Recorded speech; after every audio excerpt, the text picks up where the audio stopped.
Hello everyone, welcome to uranium Guruji. आज हम लोग यहाँ पर 1 फरवरी से बनने वाले करंट अफेयर को डिस्कस करेंगे। और जो मुझसे पहली बार जुड़ रहे हैं उन्हें बता दूं कि हम लोग करंट अफेयर प्लस जीके की तड़का वाली सीरीज करते हैं, जिसमें 3 क्वेश्चन करंट अफेयर के और 2 क्वेश्चन जीके के रिवाइज करते हैं। तो ये सब रहने वाला है। अगर आपको इसका पीडीएफ चाहिए तो आप टेलीग्राम चैनल ज्वाइन कर सकते हैं, लिंक डिस्क्रिप्शन में है, या फिर इस नंबर पर व्हाट्सअप कर दीजिए। सारे लिंक आपको अवेलेबल हो जाएंगे वहाँ के, चाहे व्हाट्सअप ग्रुप के हो चाहे टेलीग्राम के हो। चलिए स्टार्ट करते हैं आज का सेशन।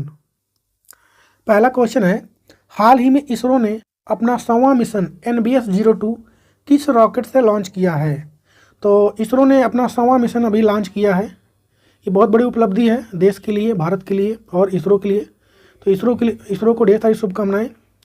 और इसके लिए बात करेंगे किस रॉकेट से लॉन्च किया गया है, तो वो लॉन्च किया गया है, रॉकेट कौन सा यूज़ किया इसरो ने, तो GSLV F-15 रॉकेट का यूज किया गया। इसमें कौन सा मिशन लॉन्च किया गया, तो NBS-02। ये क्या है, तो ये भारत का नेविगेशन सिस्टम है। नेविगेशन सिस्टम क्या होता है अगर ये पूछा जाए, तो जैसे GPS होता है, GPS जो सिस्टम हम लोग यूज़ करते हैं ये कहाँ का है, तो ये अमेरिका का है। और इसी तरह ये NBS भी है, ये भारत का है। इसके पहले जो NBS-01 लॉन्च किया गया था वो पुराना हो गया है, अब उसको अपडेट किया जा रहा है, इसलिए NBS-1 को रिप्लेस किया जाएगा NBS-2 से। अच्छा, आप लोग के दिमाग में एक बात आती होगी कि हमारे पास जब खुद का सिस्टम है ये नेविगेशन सिस्टम, तो हम लोग यूज़ क्यों नहीं करते हैं?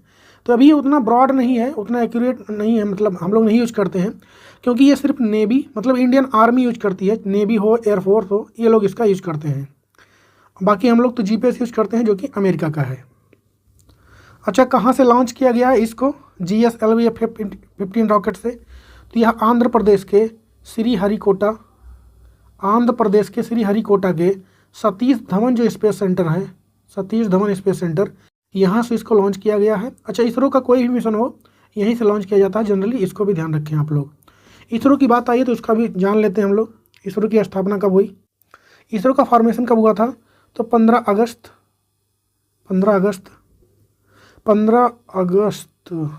1969 को इसका स्थापना हुआ।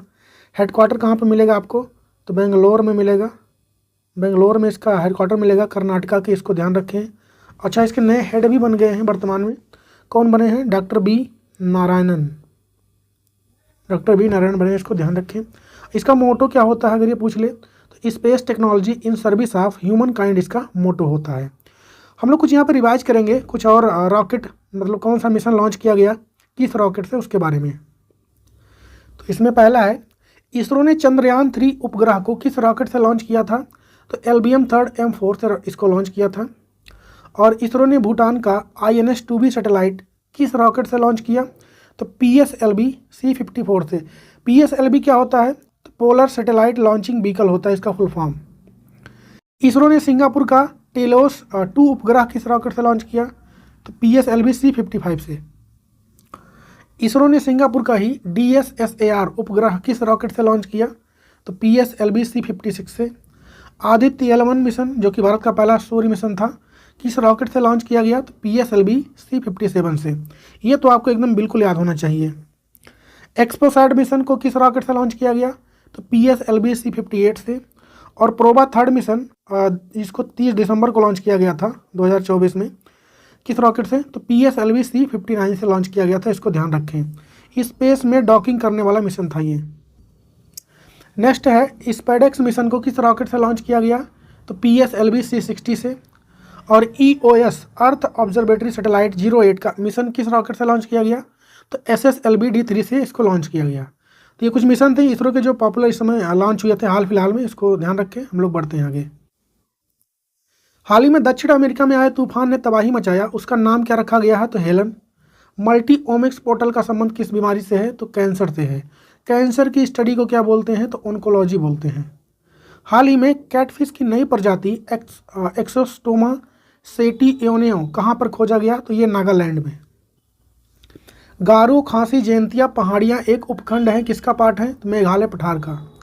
और विश्व में सर्वाधिक वर्षा वाला स्थान माउसिन राम कहाँ पर स्थित है, तो ये मेघालय में खासी हिल्स में स्थित है, इसको भी ध्यान रखें।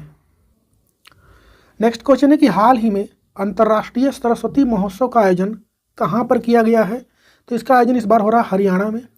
बात करेंगे इसकी तो कब से कब तक चलेगा, तो 29 जनवरी से लेकर के यह 4 फरवरी तक ये चलने वाला है। इसको ध्यान रखें आप लोग। होस्ट कौन है इस बार, तो इसका होस्ट इस बार क्या है, हरियाणा है। हरियाणा के कुरुक्षेत्र में इसका आयोजन किया जा रहा है, इसको आप लोग ध्यान रखें। अच्छा, इस बार इसमें स्टेट पार्टनर कौन सा है, स्टेट पार्टनर, तो ये आपका हो जाएगा राजस्थान।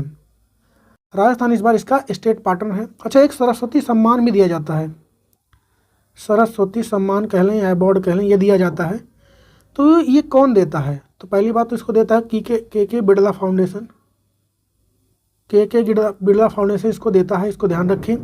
और 2024 वाला तो नहीं मिला है अभी, 2023 वाला किसको मिला ये, तो इसको ध्यान रखें आप, प्रभा वर्मा को मिला था, प्रभा वर्मा को मिला था ये। किसके लिए, तो इनकी जो कृति है रुद्र सातविकम के लिए मिला था। और ये मलयालम की लेखिका हैं, ये भी ध्यान रखें। तो ये कुछ बातें हो गई सरस्वती सम्मान के बारे में। होस्ट कौन इस बार, हरियाणा, हमें याद रखना है। बढ़ते हैं आगे हम लोग। दक्षिण कोरिया की राष्ट्रीय अंतरिक्ष एजेंसी का नाम क्या रखा गया है, तो कासा अभी हाल ही में बना है इनका। हाल ही में भारत और कजाकिस्तान के बीच उत्तराखंड में कौन सा युद्ध अभ्यास स्टार्ट हुआ है, तो काजिन नाम है उसका। और हाल ही में नेहरू ट्रॉफी बोट रेस का आयोजन कहाँ पर किया गया है, तो ये केरल में होता है, इसको ध्यान रखें। और नाव पे लोग, उसमें रेस होता है नाव पे। और जाफरान यानी केसर की खेती के लिए उपयोगी केरवा संरचनाएँ कहाँ पर पाई जाती हैं, तो कश्मीर, हिमालय में। कश्मीर के केसर को जीआई टैग भी मिला है, इसको भी ध्यान रखें आप लोग। सियाचिन ग्लेशियर कहाँ पर स्थित है, तो पूर्वी काराकोरम रेंज में स्थित है, ये ईस्टर्न काराकोरम रेंज में। नेक्स्ट क्वेश्चन है कि 2027 तक असम की दूसरी राजधानी कौन सी हो सकती है, बन सकती है, तो ये बन सकती है डिब्रूगढ़। इसकी घोषणा किसने किया है, तो यहाँ के मुख्यमंत्री कौन है इसमें, असम के आपके, तो हेमंत बिस्वा शर्मा यहाँ के क्या हैं, सीएम है। ये फोटो में दिख रहे हैं आप लोग। डिब्रूगढ़ इन्होंने कहा है कि हो सकता है जिला इसका, राजधानी इसका चेंज कर दिया जाए। और वहीं पर ये भी कहा गया है कि जो तेजपुर यहाँ पे है, तेजपुर जगह है, उसको बनाया जाएगा राज्य की सांस्कृतिक राजधानी किसको बनाया जाएगा, तो ये बनाया जाएगा तेजपुर को। ये इसकी भी घोषणा यहीं पर हुई है। बात असम की आई है तो उसके बारे में थोड़ा हम लोग जानते हैं। तो यहाँ के मुख्यमंत्री तो हेमंत बिस्वा शर्मा हैं ही, आपको पता ही हो गया। यहाँ के गवर्नर अगर कौन पूछे कहाँ हैं, तो लक्ष्मण प्रसाद आचार्य हैं, वो लक्ष्मण प्रसाद आचार्य यहाँ के गवर्नर हैं। और कैपिटल इसकी क्या, वर्तमान में क्या कैपिटल है इसकी, दिसपुर है, इसको भी ध्यान रखें।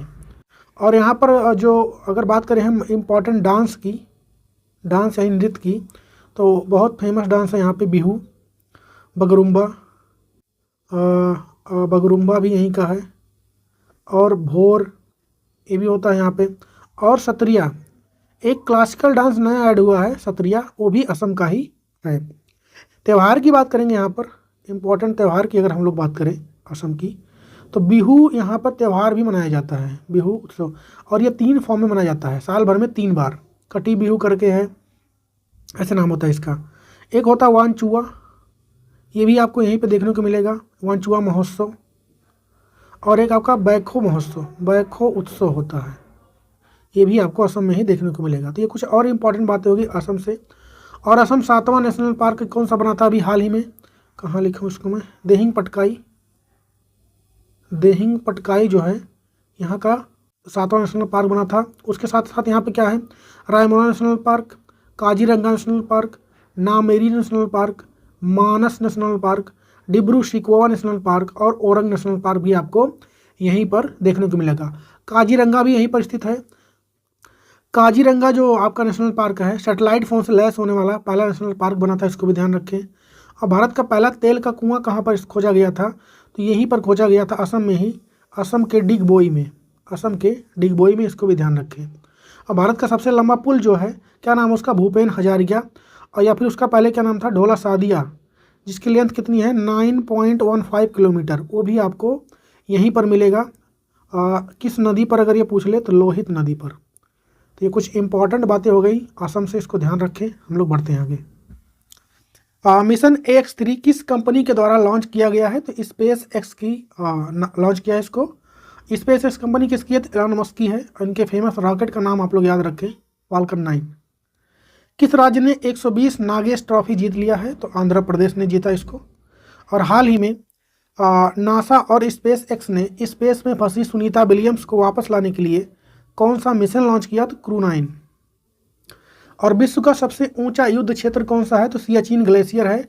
और अभी हाल ही में डीआरडीओ ने यहाँ पे जो आर्मी तैनात रहती है, यहाँ पे टेम्परेचर लगभग बहुत नीचे चला जाता है, -50 तक।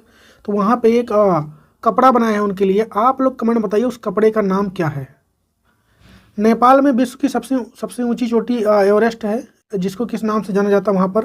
तो सागर माथा नाम से जाना जाता है नेपाल में। नेक्स्ट क्वेश्चन है कि हाल ही में किस प्राइवेट कंपनी ने DGCA से वर्टिकल टेक ऑफ और लैंडिंग विमान के लिए प्रमाण पत्र हासिल किया है? तो ये कंपनी है E-प्लेन। बात आई है किसकी? DGCA की। तो इसका फुल फॉर्म क्या हो जाएगा? इसका फुल फॉर्म हो जाएगा directorate general of civil aviation. Directorate general of civil aviation Hindi में क्या हो जाएगा? मैं उसे लिख देता हूँ, नागरिक उड्डयन महानिदेशालय। ये हिंदी में हो जाएगा आपका इसका फुल फॉर्म। क्या खास बात है इसकी? ये जो E-प्लेन ने इसको बनाया है, ये प्लेन आपको दिख रहा है फोटो में, इसी को बनाया गया है। और इस प्लेन का नाम अगर पूछ ले, ये क्या है? तो ईबी टोल इसका नाम रखा गया है। ये इलेक्ट्रिक व्हीकल होने वाला है, क्योंकि यह टेक ऑफ और लैंडिंग के लिए इलेक्ट्रिक से मतलब ले सकता है एनर्जी, वहाँ से ये लैंड और टेक ऑफ कर सकता है। ये इसकी खास बात है। और ये पहला है भारत में। किस कंपनी ने बनाया? तो E-प्लेन कंपनी ने बनाया, इसको ध्यान रखें। हाल ही में ग्राहक अनुभव के लिए एयरपोर्ट काउंसिल इंटरनेशनल से लेवल 5 मान्यता प्राप्त करने वाला भारत का पहला एयरपोर्ट कौन बना? तो मुंबई छत्रपति शिवाजी वहाँ पर है, टर्मिनल वहाँ पे इसको दिया गया है। और कुछ और एयरपोर्ट को रिवाइज कर लेते हैं हम लोग। जैसे अयोध्या एयरपोर्ट का नाम बदलकर महर्षि वाल्मीकि एयरपोर्ट किया गया, जो कि कहाँ पर स्थित है? उत्तर प्रदेश के अयोध्या में इसको ध्यान रखें। मोगा एयरपोर्ट की बात करेंगे तो गोवा में स्थित है, इसका नाम क्या किया गया? मनोहर पारिकर एयरपोर्ट। अंडमान निकोबार एयरपोर्ट कहाँ पर स्थित है? पोर्ट ब्लेयर में स्थित है। पहली बात तो पोर्ट ब्लेयर का ही नाम चेंज कर दिया गया है। आप लोग कमेंट बताइए उसका नाम क्या हो गया है पोर्ट ब्लेयर का। अंडमान निकोबार में है ये। और इस एयरपोर्ट का नाम बदलकर क्या किया गया? वीर सावरकर एयरपोर्ट। चंडीगढ़ एयरपोर्ट की बात करेंगे, शहीद भगत सिंह के नाम पर रखा गया। कोलकाता एयरपोर्ट की बात करेंगे, सुभाष चंद्र बोस एयरपोर्ट, इसको ध्यान रखिए। वाराणसी की बात करेंगे, जो कि उत्तर प्रदेश में स्थित है, इसका क्या नाम है यहाँ के एयरपोर्ट का? तो लाल बहादुर शास्त्री एयरपोर्ट है, इंटरनेशनल वाला, ध्यान रखें। नोएडा में भारत का सबसे बड़ा एयरपोर्ट जेवर एयरपोर्ट है, इसको ध्यान रखें। नागपुर में बात करेंगे तो बाबा साहब अम्बेडकर एयरपोर्ट है, इंटरनेशनल वाला। बेंगलुरु की बात करेंगे, कैंपेगौड़ा एयरपोर्ट है। लखनऊ में आपका चौधरी चरण सिंह एयरपोर्ट है। पुणे एयरपोर्ट जगत गुरु संत श्रेष्ठ तुकाराम महाराज के नाम पर रखा गया, उसका नाम, इसको ध्यान रखें। सौराष्ट्र क्रिकेट एसोसिएशन स्टेडियम का नाम बदलकर किसके नाम पर रखा गया? तो निरंजन शाह के नाम पर रखा गया है इसको। बांग्लादेश में आयोजित सैफ अंडर-19 फुटबॉल चैंपियनशिप का विजेता किसको घोषित किया गया है? तो भारत और बांग्लादेश को कंबाइंडली। IUCN ने पहली बार किसे रेड लिस्ट की असुरक्षित यानी वल्नरेबल श्रेणी में रखा गया? तो हिमालयन उल्फ भेड़िए को। सिंधु और सतलुज नदी के बीच कहलाता है स्थित हिमालय, वहाँ पे जो स्थित हिमालय क्या कहलाता है? तो वो पंजाब हिमालय है। सतलुज और काली नदियों के हिमालय को क्या कहते हैं जो उसके बीच में स्थित है? कुमायूं हिमालय।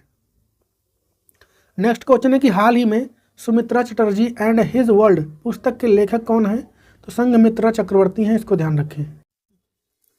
भारत किस द्वीप समूह पर नया नेवल बेस स्थापित करेगा? तो मिनीकॉय अगाती पे करेगा। प्रधानमंत्री मोदी ने भारत मार्ट की आधारशिला कहाँ पर रखी है? तो दुबई में। और IRCTC के नए चेयरमैन और प्रबंध निदेशक यानी CMD कौन बने हैं अभी? तो संजय कुमार जैन। नेपाल हिमालय का सीमांकन किया जाता है काली और तीस्ता नदियों के द्वारा। तीस्ता और दिहांग नदियों के बीच का क्षेत्र क्या कहलाता है? असम हिमालय। नेक्स्ट क्वेश्चन है कि हाल ही में OECD डील से बाहर होने का घोषणा किस देश ने किया है? तो ये किया है आपका USA ने। हाल ही में यहाँ के नए प्रेसिडेंट बने हैं डोनाल्ड ट्रंप, आपको फोटो में दिख रहे होंगे, काफ़ी फाइल है इनके सामने। आइए मैं बताने वाला हूँ ये क्या क्या घोषणा की है यहाँ पर। पहले देखते हैं OECD डील से ये बाहर होने का फैसला किए हैं। क्या है OECD डील? तो इसमें जो कॉरपोरेट कंपनियाँ होती हैं, कॉरपोरेट कंपनियाँ पूरे दुनिया में ये सब 15% एक्स्ट्रा टैक्स देंगी, ये इस पर डील हुआ था। तो उससे अब ये बाहर हो रहे हैं OECD से। अब बात करेंगे थोड़ा डोनाल्ड ट्रंप के बारे में। पहली बात तो ये 47 नंबर के यूएसए के प्रेसिडेंट बने हैं, इसको ध्यान रखें, और ये दूसरी बार बने हैं, इसको भी ध्यान रखें। इन्होंने धड़ाधड़ डिसीजन कुछ कुछ लिए हैं, अब इम्प्लीमेंट होता कि नहीं हो तो बात की बात है, पर इन्होंने क्या क्या डिसीजन लिया उसको देखिए आप लोग। पहली बात तो इन्होंने बोला है कि WHO जो है कोरोना में फैल रही है, इसलिए उससे ये बाहर हो जाएंगे। दूसरी बात इन्होंने क्या बोला कि जो पेरिस समझौता था, पेरिस समझौता, उससे भी ये बाहर होंगे, जो कि पेरिस समझौता किसके बारे में था, COP2 जिसे हम लोग बोलते हैं, क्लाइमेट चेंज के लिए था, उससे भी ये बाहर होने के लिए बोल रहे हैं। और जो अवैध प्रवासी हैं, अवैध प्रवासी से बाहर, अवैध प्रवासी जो हैं इन्हें भी बाहर निकालेंगे, इन्हें भी क्या किया जाएगा, अमेरिका से बाहर निकाला जाएगा, और इसको भी ध्यान रखें आप लोग। ये सारे डिसीजन इन्होंने कुछ कुछ लिए हैं यहाँ पर ये सब अभी इम्प्लीमेंट नहीं हुआ, इन्होंने डिसीजन ये सब लिया है। और अमेरिका के वाइस प्रेसिडेंट कौन बने थे, अगर ये पूछ ले, प्रेसिडेंट कौन है, डोनाल्ड ट्रंप तो हैं ही, वाइस प्रेसिडेंट भी हाल ही में बने थे, तो कौन बने थे, जेडी वेंस बने थे, इसको भी ध्यान रखें आप लोग। विश्व की पहली हवाई टैक्सी सेवा कहाँ पे शुरू हुई, तो दुबई UAE में। और 20 लाख करोड़ का मार्केट कैपिटलाइजेशन पार करने वाली पहली भारतीय कंपनी कौन बनी, तो रिलायंस इंडस्ट्रीज बनी है। और देश के पहले CDS जनरल बिपिन रावत की प्रतिमा का अनावरण कहाँ पर किया गया है, तो देहरादून में। कैलाश पर्वत कहाँ पर स्थित है, तो चीन में है ये। विश्व की सबसे ऊंची पर्वत चोटी कौन सी है, माउंट एवरेस्ट है। ऊंचाई कितनी है इसकी, तो 8,848 मीटर। नेक्स्ट क्वेश्चन है कि हाल ही में नागोबा जात्रा त्यौहार कहाँ पर मनाया गया है, तो यह तेलंगाना में मनाया जाता है। यहाँ के जो आदिवासी समूह है, गोंड आदिवासी जो समूह है, उनके द्वारा यह त्यौहार को मनाया जाता है। और किसी आदिवासी द्वारा मनाया जाने वाला यह दूसरे नंबर का सबसे बड़ा त्यौहार है, इसको भी आप लोग ध्यान रखें। क्या नाम है इसका, नगोबा जात्रा उत्सव। अगर एक और होता है, अगर पूछे कि पहले नंबर पर सबसे बड़ा कौन होता है जो आदिवासी द्वारा मनाया जाता है कोई त्यौहार या फिर मेला, तो आपका होता है समक्का सरलम्मा। क्या होता है, समक्का सरलम्मा होता है, सरक्का सरलम्मा जात्रा। ये भी कहाँ पे मनाया जाता है, ये भी तेलंगाना का है ये, इसको भी ध्यान रखें आप लोग। इसमें होता क्या है, तो नाग देवता जो होते हैं उसकी पूजा होती है इसमें, कुल 8 दिनों तक ये चलता है, इसको भी ध्यान रखें। बात आई तेलंगाना की, तो इसके बारे में थोड़ा हम देखेंगे। तेलंगाना का फॉर्मेशन कब हुआ था, तो 2 जून 2014 को हुआ था। वर्तमान में यहाँ के मुख्यमंत्री यानी CM कौन है, तो वह हैं आपके अनुमला नाम है इनका, रेवंत रेड्डी ही रहते नहीं थे हम लोग। गवर्नर कौन है यहाँ के, तो विष्णुदेव वर्मा यहाँ के गवर्नर हैं, इसको भी ध्यान रखें आप लोग। हम लोग कुछ और मेलों के बारे में रिवाइज करेंगे यहाँ पर, चलिए स्टार्ट करते हैं। फर्स्ट है अंतर्राष्ट्रीय सूरजकुंड मेला, ये कहाँ पे होता है, तो फरीदाबाद हरियाणा में होता है। और भारत का सबसे बड़ा मेला अभी चल रहा है, सबसे बड़ा मेला चल रहा है कहाँ पर, प्रयागराज में। आप लोग कौन बताइए उस मेले का नाम क्या है। पुष्कर मेला राजस्थान में होता है, सरस मेला जम्मू कश्मीर में होता है, गंगा सागर मेला पश्चिम बंगाल में होता है, माघी मेला, झींगा मेला ये सारे पंजाब के हैं, माघ मेला प्रयागराज का, लक्की मेला राजस्थान का है, सनावड़ी मेला देवघर झारखंड का है, हेमिस गोम्पा मेला लद्दाख का है, अम्बुबाची मेला असम का है, मेदराम जात्रा मेला की बात करेंगे तेलंगाना का है। कुंभ के बाद दूसरा सबसे बड़ा मेला है ये। कुंभ मेला हरिद्वार, प्रयागराज, उज्जैन, नासिक इन सब जगहों पे लगता है। सोनपुर मवेशी मेला जो कि बिहार का होता है। जल जगार महोत्सव छत्तीसगढ़ का है आपका। कर्मा पूजा झारखंड, अलाई बलाई महोत्सव तेलंगाना, लामलाई महोत्सव मणिपुर, कटी बिहू असम का है। कोई भी बिहू आए असम का ही होगा, बिहू डांस, बिहू त्यौहार सब होता है। कटी बिहू, भोग बिहू ऐसे होते हैं। फ्लाइंग फेस्टिवल हिमाचल प्रदेश का है ये। मेरा हो चोंगबा उत्सव ये आपका मणिपुर का हो जाएगा। और पहला अंतर्राष्ट्रीय सौर महोत्सव का आयोजन कहाँ पर हुआ, तो नई दिल्ली में हुआ। तो कुछ मेला और महोत्सव में रिवाइज कराया आपको, इसको ध्यान रखें। बढ़ते हैं आगे हम लोग। KPP नामयार पुरस्कार 2024 से किसको सम्मानित किया गया, तो इसरो के पूर्व हेड रहे S सोमनाथ किया गया था। राष्ट्रीय शिक्षा नीति NEP 2020 ने स्टूडेंट्स के लिए कौन सी ID लॉन्च की, तो automated permanent academic account registry यानी अपार। किस ई कॉमर्स ने अपना नाम बदलकर पाई प्लेटफॉर्म रखने की घोषणा किया है? तो पेटीएम ने। माउंट एवरेस्ट कहाँ स्थित है? तो नेपाल में। और विश्व का दूसरा सबसे ऊंचा पर्वत K2 है, इसको ध्यान रखें। नेक्स्ट क्वेश्चन है कि हाल ही में आईसीसी महिला चैंपियनशिप का खिताब किसने जीत लिया है? तो ऑस्ट्रेलिया ने जीता है। ये जो टूर्नामेंट होता है, ये जो वर्ल्ड कप होने वाले हैं महिलाओं के, उसमें क्वालिफाई करने के लिए इसको करवाया जाता है। ऑस्ट्रेलिया इसको जीत गया है। भारत इसमें सेकेंड स्थान पर रहा है। किस नंबर का था इस बार? तो तीसरे नंबर का था, इसको भी ध्यान रखें। टोटल कितनी टीमों ने भाग लिया इसमें? 10 टीमों ने भाग लिया इसमें। क्रिकेट की बात आई है तो हाल ही में क्या मिले हैं? ICC award. तो ICC player of the year कौन रहा? प्लेयर ऑफ ईयर मेल और फीमेल में कौन रहा है? ICC test player of the year कौन रहा है टेस्ट मैच का? ICC T20 player of the year कौन रहा है? और तो इसको देखते हैं, ICC player of the year कौन रहा? तो जसप्रीत बुमराह रहे हैं, भारत के जसप्रीत बुमराह रहे हैं, इसको ध्यान रखें। फीमेल में कौन रही है? तो एमिली केयर रही हैं, जो कि कहाँ से हैं? न्यूजीलैंड से हैं, महिला player of the year. ICC test की बात करेंगे तो इसमें भी कौन रहे हैं? जसप्रीत बुमराह।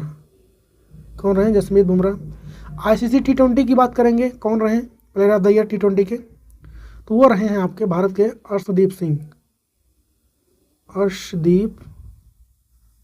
सिंह रहे हैं, इसको ध्यान रखें। ये कुछ आईसीसी के अवार्ड हो गए, इसको भी ध्यान रखें आप लोग। बढ़ते हैं आगे हम लोग। विश्व हृदय दिवस कब मनाया गया? तो 29 सितंबर को ये मनाया जाता है। हाल ही में केंद्रीय मंत्री अश्विनी वैष्णव ने 54वें दादा साहब फाल्के अवार्ड किसको दिया गया? तो मिथुन चक्रवर्ती को। भारतीय राष्ट्रीय महिला दिवस कब मनाया गया? तो 13 फरवरी को। और भारत में सबसे ऊंचा पर्वत शिखर जो कि कंचनजंगा है, सिक्किम में स्थित है। मिजो और नागा पहाड़ियाँ कहाँ पर स्थित है? तो पूर्वांचल में। नेक्स्ट क्वेश्चन है कि हाल ही में किस राज्य सरकार ने मुख्यमंत्री मोबाइल ऑपरेशन थिएटर पहल शुरू किया है? तो ऐसे शुरू किया नागालैंड की सरकार ने। केंद्रीय मंत्री नितिन गडकरी ने कहां पर ऑक्सीजन बर्ड पार्क का उद्घाटन किया है? तो महाराष्ट्र में। और हाल ही में इंटरनेशनल स्पेस स्टेशन पर सबसे लंबे समय तक रहने का रिकॉर्ड किसने बनाया है? 2 लोग हैं, ओलेग कोनोनेको जो कि रसिया से हैं, और निकोलाई चूब, इन्होंने बनाया है, इन दोनों ने मिलकर। विश्व में एथेनॉल उत्पादन में भारत किस स्थान पर रहा है? तो तीसरे में। अरावली पर्वतमाला राजस्थान में है स्थित, एक प्रकार का क्या है? तो अवशिष्ट अवलित पर्वत यानी रेसिडुअल फोल्डेड माउंटेन। पूर्वी घाट की सबसे ऊंची चोटी क्या नाम है? तो महेंद्रगिरी, जो कि उड़ीसा में स्थित है। नेक्स्ट क्वेश्चन है कि हाल ही में अंतर्राष्ट्रीय होलोकॉस्ट स्मरण दिवस कब मनाया जाता है? तो यह मनाया जाता है 27 अगस्त को। यहाँ पर आया है होलोकॉस्ट, ये क्या होता है? तो ये होता ये है कि एक बड़ा सा ऐसे रूम होता है, इसमें कोई क्या छोड़ दी जाएगी? जहरीली गैस इसमें छोड़ देंगे, और जिसको मारना है इसी में ढेर सारा भर देंगे लाके, सही कई लोग को भर देंगे, और सब इसमें जहरीली गैस से मर जाएंगे। और यहाँ पर कहीं भी खिड़की नहीं लगा होता है। ये घटना कब हुई थी? तो ये घटना हुआ था हिटलर के समय में, वर्ल्ड वार 2 के समय में, इसको ध्यान रखें। इसमें कई लोगों को हिटलर ने मार दिया था यहाँ पर इस तरीके से, जिसे हम लोग क्या बोलते थे? गैस चेम्बर बोलते थे इसमें। इन्हीं की याद में हम लोग ये होलोकॉस्ट डे मनाते हैं, इसको ध्यान रखें 27 अगस्त को। हिटलर ने किसको मारा था अगर ये पूछा जाए तो हिटलर की जो पार्टी के समर्थक थे उनको हम लोग क्या बोलते थे? नाजी। और इन्होंने मारा किसको था? यहूदियों को। चुन चुन के जितने भी यहूदी थे उन सबको मारा गया था। लाकि इसे गैस चैम्बर में डाल के जहरीली गैस छोड़ देते थे और लोग इसमें तड़प तड़प कर मर जाते थे। सेकेंड वर्ल्ड वार कब हुआ था? तो 1945 में हुआ था, इसको भी ध्यान रखें। 10वां भारत अंतर्राष्ट्रीय विज्ञान महोत्सव 2024 कहाँ आयोजित किया गया? तो यह IIT गुवाहाटी में हुआ है। हाल ही में भारतीय सेना ने किस बैलिस्टिक मिसाइल की सफल टेस्टिंग की है? तो K4। आईफा अवार्ड 24 में सर्वश्रेष्ठ अभिनेता पुरस्कार किसको मिला? शाहरुख खान को। और हिमालय की सबसे दक्षिणी श्रेणी का नाम क्या है? तो शिवालिक। पश्चिमी घाट और पूर्वी घाट मिलते हैं कहाँ पर? नीलगिरी पहाड़ियों पर। तो यहाँ पर कंप्लीट हो गया आज का सेशन। आप लोग बताइए कमेंट में वीडियो कैसा लग रहा है, आप लोग को हेल्पफुल हो रहा है या नहीं हो रहा है? PDF वगैरह टाइम मिल रहा है कि नहीं हो रहा है? टेलीग्राम पे क्विज भी आता है, आप लोग उसको अटेम्प्ट किया कीजिए ताकि पता चल पाए कितनी एक्यूरेसी आपकी है और रिटेन करने की। क्वेश्चन आज का है कि हाल ही में राष्ट्रीय खेलों का कौन सा संस्करण का शुभारंभ उत्तराखंड में हुआ है? इसका किस नंबर का है? 35, 36, 37, 38 किस नंबर का है? कमेंट में छापिए। हम लोग जल्दी से रिवाइज कर लेते हैं कल के क्वेश्चंस का। हाल ही में USA ने कि जेम्स वेब टेलीस्कोप ने ब्लैक होल की खोज की है, उसका नाम क्या है? LID 568। Deep seek AI chatbot launch किसने किया? तो चाइना ने। और 2025 का भारत का पहला यूनिकॉर्न कौन सा बन गया है? तो जसपे बना है। हाल ही में राष्ट्रीय खेल कौन सा संस्करण शुभारंभ उत्तराखंड में हुआ? तो 38 नंबर का था। और किस देश ने 2025 को समुदाय का वर्ष घोषित किया? तो UAE ने। हाल ही में ICC पुरुष क्रिकेटर ऑफ द ईयर किसको चुना गया? जसप्रीत बुमराह को। और WHO ने जॉर्जिया को किससे मुक्त घोषित किया है? तो मलेरिया से। और पहली बार जारी हुए Hurun global India rich list 24 में आप पहले स्थान पर कौन से भारतीय रहे हैं? तो ये रहे हैं सत्या नडेला। और हाल ही में भारत और किस देश के बीच नई दिल्ली में CEO फोरम की बैठक हुई है? भारत और इंडोनेशिया के बीच। और 9th नंबर के जौहर इंटरनेशनल ओपन शतरंज टूर्नामेंट का खिताब किसने जीता है? तो इनियन पन्नीर सेल्वम ने जीता है। तो यहाँ पर कंप्लीट हो गया आज के डेली करंट अफेयर का सेशन। मिलेंगे कट के वीडियो में, तब तक के लिए जय हिंद। तो यहाँ पर कंप्लीट हो गया आज के डेली करंट अफेयर का सेशन। मिलेंगे कल की वीडियो में, तब तक के लिए